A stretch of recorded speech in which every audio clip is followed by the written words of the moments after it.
ہے چونکہ ہمارے مہمان ہیں، تو سب سے پہلے ایک دفعہ آپ درود و سلام پڑھیں، پھر ہم اپنے سبق کی طرف بڑھیں۔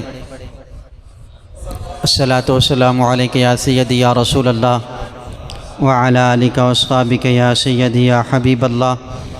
الصلاۃ والسلام علیک یا رحمۃ للعالمین۔ الصلاۃ والسلام علیک یا شفیع المذنبین۔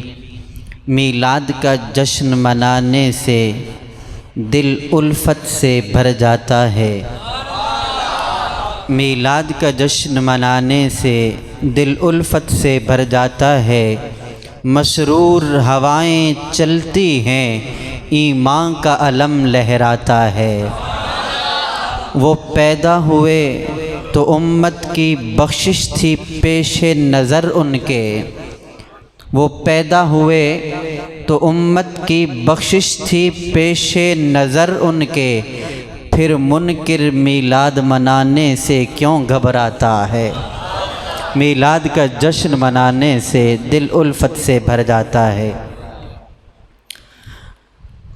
سورہ کوثر کی پہلی آیت مقدسہ پڑھی، جس میں پاک رب فرماتا ہے کہ بے شک ہم نے آپ کو خیر کثیر عطا فرمایا۔ میرے ساتھ تھوڑا بولیں گے، مجھے پتہ چلے گا کہ آپ کو بات سمجھ لگ رہی ہے کہ بے شک ہم نے آپ کو خیر کثیر عطا فرمایا۔ بے شک ہم نے آپ کو کوثر عطا فرمایا۔ یہ کوثر کیا ہے؟ یہ صرف 10 سے 15 منٹ میں ہم نے یہ بات سمجھنی ہے۔ کوثر کیا ہے؟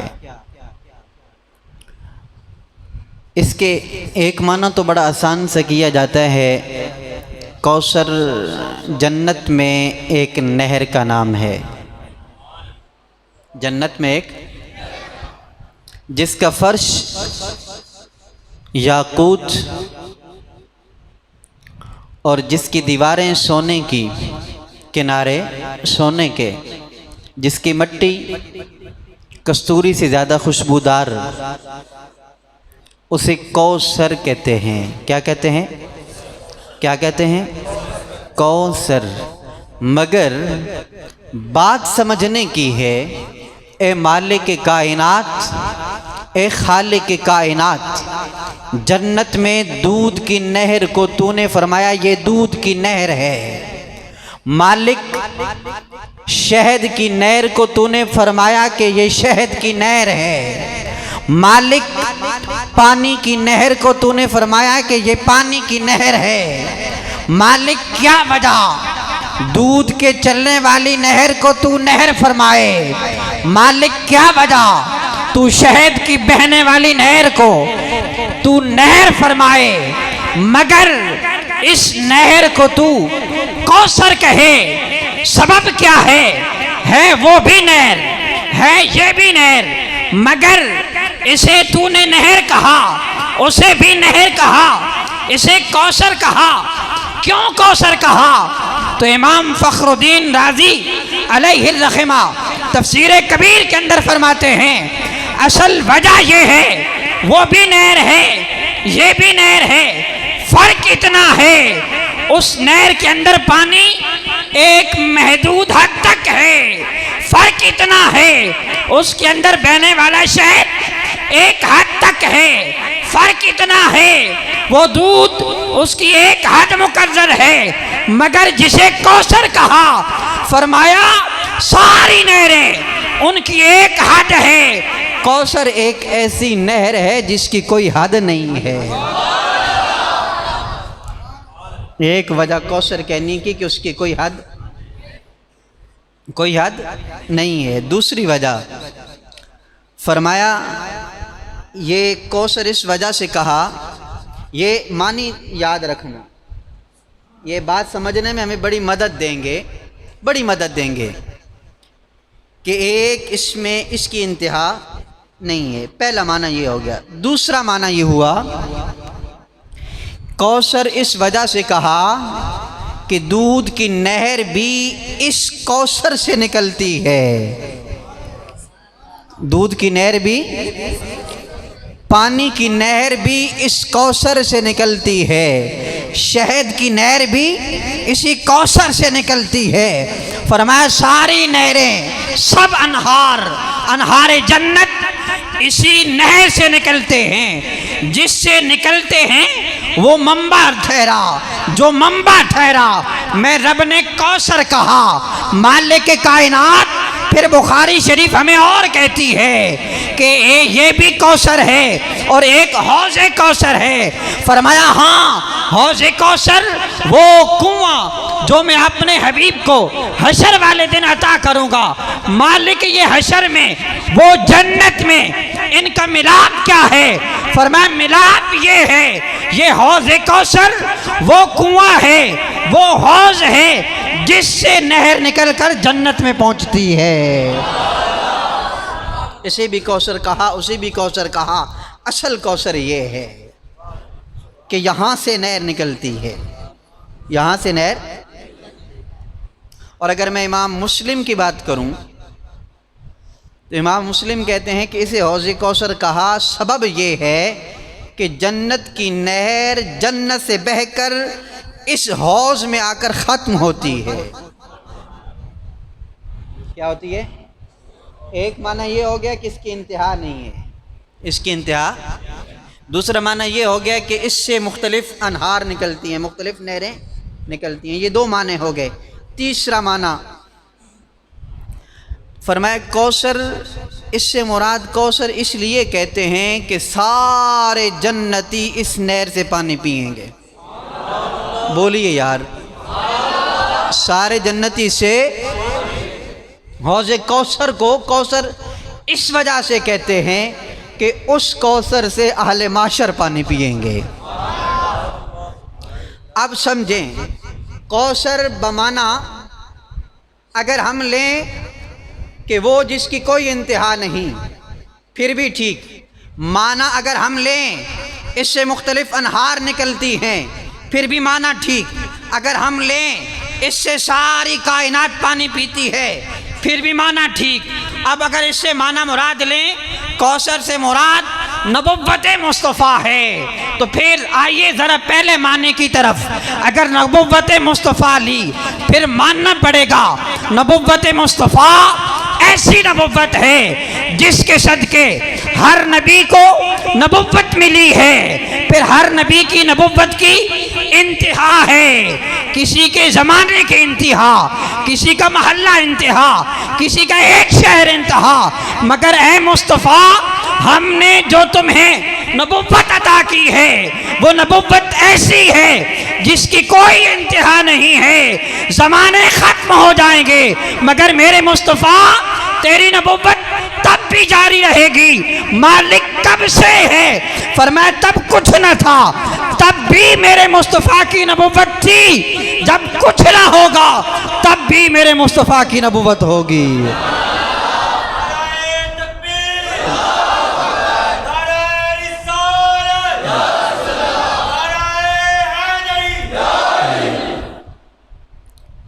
تو کوثر بمعنی نبوت لیں، ان تین معنوں کو سامنے رکھیں تو میرے مصطفیٰ کی نبوت کی کوئی انتہا۔ کوثر بمعنی نہر سب نہریں یہاں سے نکلتی ہیں، پھر نبوت لیں تو پھر یہ بنے گا کہ ہر نبی کی نبوت اس کا منبع میرے مصطفیٰ کی نبوت ہے۔ وَإِذْ أَخَذَ اللَّهُ مِيثَاقَ النَّبِيِّينَ۔ اور اگر اس کا معنی لیں ہر کوئی آ کر یہاں سے پانی پیتا ہے، پھر نبوت معنی لیں تو پھر معنی یہ بنے گا کہ میرے مصطفیٰ کی نبوت یہ ہے کہ اس کے ساتھ جو بھی آ کر مل گیا تو کوئی ابو بکر بنا، جو ملا تو کوئی عمر بنا، کوئی ملا تو کوئی عثمان غنی بنے، کوئی ملا تو علی شیر خدا بنا، کوئی ملا تو سلمان فارسی بنے، کوئی ملا تو شیخ عبد القادر جیلانی بنے، کسی کو اس کا راستہ ملا تو داتا علی بنے، کسی کو اس کا راستہ ملا تو پیر مہر علی شاہ بنے۔ جو ملتا گیا کوثر کے ساتھ، نبوت مصطفیٰ کے ساتھ جو ملتا گیا، رب کائنات نے اتنا اونچا درجہ عطا فرما دیا اب وہ چلتا زمین پہ ہے، چلنے کی آواز جنت میں سنائی دیتی ہے۔ اور آخری بات، کوثر بمعنی اخلاق مصطفیٰ۔ بہت سارے اس کے معنی ہیں، میں اسی پر اکتفا کروں گا اور ساتھ ہی میں علامہ صاحب کو دعوت خطاب دوں گا۔ کوثر بمعنی اخلاق مصطفیٰ صلی اللہ علیہ وسلم۔ پہلا معنی کیا تھا؟ جس کی کوئی انتہا۔ اب آؤ اس کو اخلاق مصطفیٰ پہ لے کر آؤ صلی اللہ علیہ وسلم۔ تو میرے آقا کا اخلاق، اس کی کوئی انتہا ہے؟ بولیے، کوئی انتہا نہیں ہے۔ میں مثال دوں گا، باقاعدہ حدیث پڑھوں گا، لیکن پہلے بات کو سمجھیں۔ میرے نبی کے اخلاق کی کوئی انتہا، کان خلقہ القرآن۔ میرے نبی کا جو اخلاق ہے وہ سب قرآن ہے، وہ سارے کا سارا قرآن ہے۔ دوسرا اس کا معنی ہم نے پڑھا تھا، اس سے نہریں پھوٹتی ہیں، اس سے نہریں۔ اخلاق مصطفیٰ صلی اللہ علیہ وآلہ وسلم ایسے اخلاق ہیں، جس اخلاق کو لیں گے، جس صفت کو لیں گے، وہ جہاں سے شروع کریں گے اس کا مرکز ذات مصطفیٰ ہوگی۔ حیا کو لیں تو سب سے بڑا حیادار میرا مصطفیٰ ہے، اور اگر ہم اس کو علم پر لیں تو علم بھی اخلاق ہے، علم بھی صفت ہے۔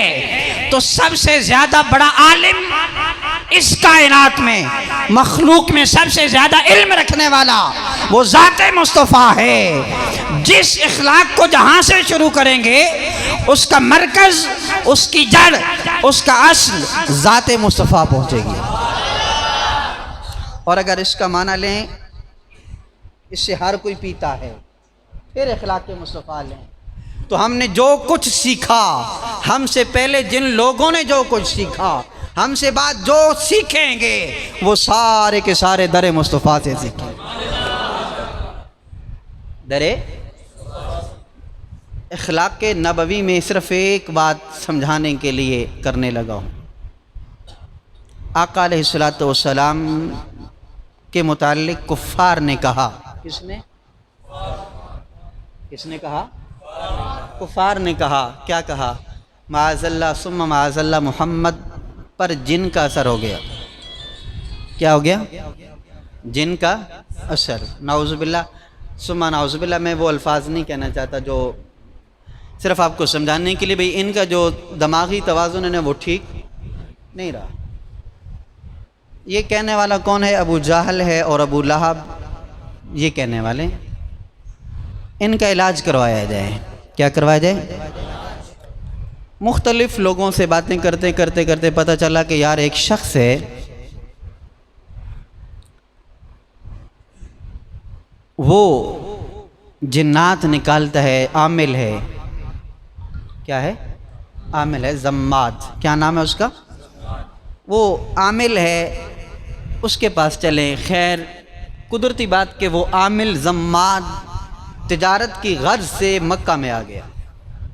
مکہ میں آیا نا تو اس نے وہ جادوگرانہ لباس پہنا ہوا تھا، پہچان کے کہ یار یہ زماد ہے۔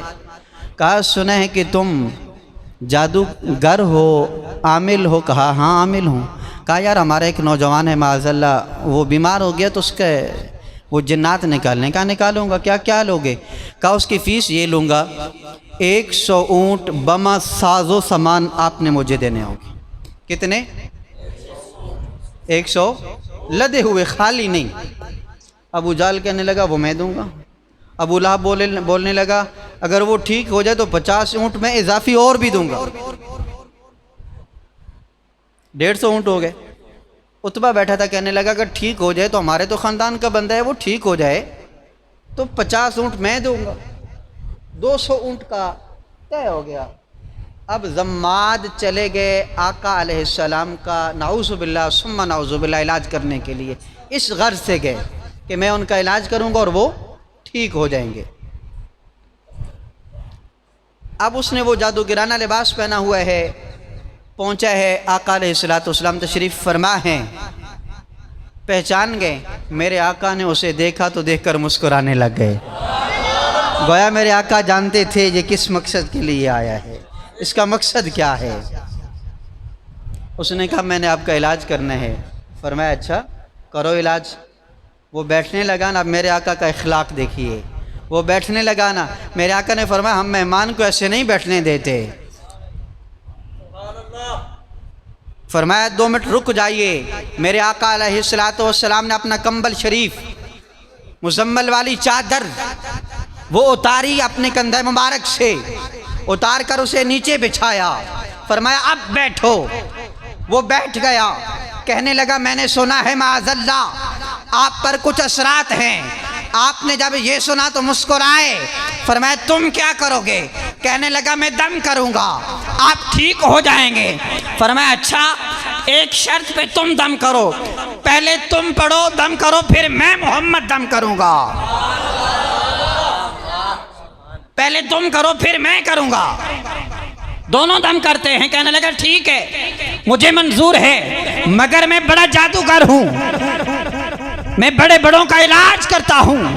فرمایا ٹھیک ہے تم پڑھو۔ اسے جو منتر آتے تھے وہ پڑھنا شروع ہو گیا، وہ پڑھتا گیا، میرے نبی مسکراتے چلے گئے۔ وہ پڑھ رہا ہے، میرے نبی مسکرا رہے ہیں۔ سیدنا عمر بن خطاب رضی اللہ تعالیٰ عنہ عرض کرتے ہیں آقا مجھے اجازت دیں میں اس کی گردن اتار دوں، یہ آپ کے بارے میں کہتا ہے کہ آپ پر اثر ہے۔ فرمایا عمر یہ مہمان ہے، بیٹھ جائیے، مہمان کی گردن نہیں اتارتے۔ عمر اسے نے جو کچھ کرنا ہے کرنے دو، یہ میرے آقا کا اخلاق، وہ معاذ اللہ آپ کو کہہ رہا ہے کہ آپ ذہنی طور پر ٹھیک نہیں، سامنے کہہ رہا ہے، مگر میرے مصطفیٰ مسکرا رہے ہیں۔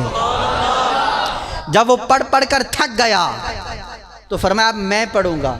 اب جب میرے مصطفیٰ نے پڑھنا شروع کیا نا، اب 2 روایات ہیں، میں صرف ایک روایت پڑھتا ہوں مسلم شریف کی۔ تو نبی علیہ الصلوۃ والسلام نے فرمایا الحمدللہ نحمدہ ونستعینہ ونستغفرہ، یہ پوری آپ نے تحمید پڑھی، اور اس کے بعد آپ نے پڑھا وَنَشْهَدُ أَن لَا إِلَٰهَ إِلَّا اللَّهُ وَحْدَهُ لَا شَرِيكَ لَهُ۔ جب پڑھ کے آقا علیہ الصلوۃ والسلام خاموش ہوئے نا تو وہ کہنے لگا ایک دفعہ پھر پڑھیے۔ زبان جو میرے مصطفیٰ کی ہے، جن کا قرآن سننے کے لیے ابو جہل بھی راتوں جاگتا تھا، ابو لہب بھی چھپ کر قرآن سنا کرتا تھا، تو وہ کہنے لگا ایک دفعہ پھر پڑھیے۔ میرے نبی نے پھر پڑھا، تیسری دفعہ کہنے لگا پھر پڑھیے، میرے نبی نے پھر پڑھا، تو فرمانے لگے اب سنا۔ کہنے لگا اصل میں ذہنی توازن ان کا خراب ہے، میں گواہی دیتا ہوں آپ اللہ کے سچے رسول ہیں۔ کلمہ پڑھا، کلمہ پڑھنے کے بعد مختصر کہ وہ وہاں سے جانے لگا تو آگے سے کافر انتظار کر رہے تھے۔ کیا کر رہے تھے؟ انتظار کر رہے تھے کہ ابھی آئے گا تو ہم 200 اونٹ اسے دیں گے۔ وہ اونٹ تیار تھے اور آ کر معاذ اللہ سنائے گا کہ ایسے میں نے دم کیا، وہ ایسے گر پڑے، معاذ اللہ ان پر ایسے غشی طاری ہو گئی۔ یہ سارے منصوبے بنا کر بیٹھے تھے، مگر جیسے زمات کو دیکھا تو ابو لہب کہنے لگا زمات سنا، کہنے لگا ہٹ جاؤ، مجھے ہاتھ نہ لگاؤ۔ کہا کیوں؟ کہا تم بیمار ہو، اصل میں محمد جیسا شخص میں نے آج تک نہیں دیکھا۔ کہا تم بھی اس کے جادو میں آ گئے؟ کہنے لگا میں جادو میں نہیں آیا، جو اخلاق میں نے محمد کا دیکھا ہے اس سے بہتر کسی کا نہیں دیکھا، جو چہرہ میں ان کا دیکھ کر آیا ہوں ان جیسا چہرہ نہیں دیکھا۔ تم بھی جھوٹے، یہ بھی جھوٹا، مجھے تمہارے مال کی ضرورت نہیں ہے، میں محمد کا کلمہ پڑھ چکا ہوں۔ تو ہر اخلاق میرے مصطفیٰ یا رسول اللہ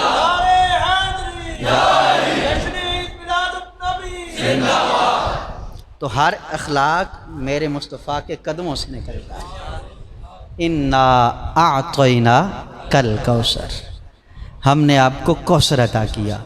لب نے کوثر لگا کر فرما دیا کہ کوئی دنیا کی ایسی چیز نہیں ہے جو ہم نے مصطفیٰ کو عطا نہیں کی۔ اللہ پاک ہم سب کو آقا علیہ الصلوۃ والسلام کی سیرت پر عمل پیرا ہونے کی توفیق نصیب فرمائے۔ جن نوجوانوں نے آج یہ اہتمام کیا، اللہ پاک ان کی کاوش کو قبول فرمائے۔ اتنی خوبصورت مسجد اللہ پاک اسے آباد کرنے کی توفیق نصیب فرمائے، اور جتنے بھی معاونین ہیں اللہ پاک اجر عظیم عطا فرمائے۔ آپ کے نعروں کی گونج میں نے دعوت خطاب دینی ہے۔ میرے بڑے پرانے دوست بھی ہیں، بڑا اچھا ان کے ساتھ تعلق بھی ہے، ماشاءاللہ بڑی خوبصورت آواز ہے، بڑا پرانا رابطہ ہے ان کے ساتھ، تاکہ ان کو پتہ چلے کہ یہ اہلیہ